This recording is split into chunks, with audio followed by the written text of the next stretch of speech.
Почитувани, јавноста е се поуверена дека СДС бесрамно лажеше во текот на кампањата.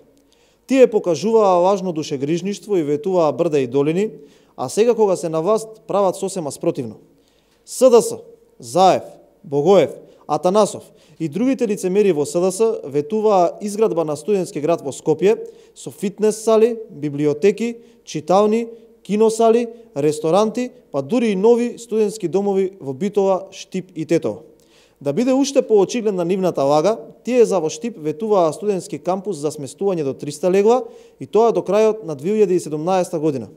Еве го лажното ветување на СДС.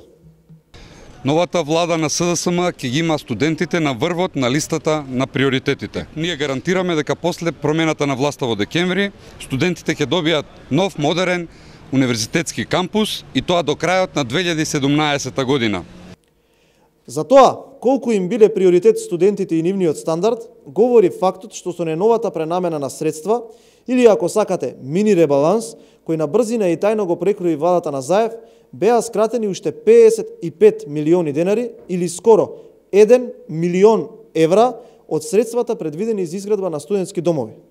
Ова значи дека наместо нов студентски дом до крајот на 2017 година, како што ветуваа СДС, ќе се скратат парите и за реновирање и поправка на постоечките сместувачки капацитети. Студентите, како и останатите граѓани, беа излажани. Неодговорната власт на Заев и СДС се задолжува и троши стотици милиони евра, а и тие средства кои беа наменети за студентите сега се пренаменуваат за други цели.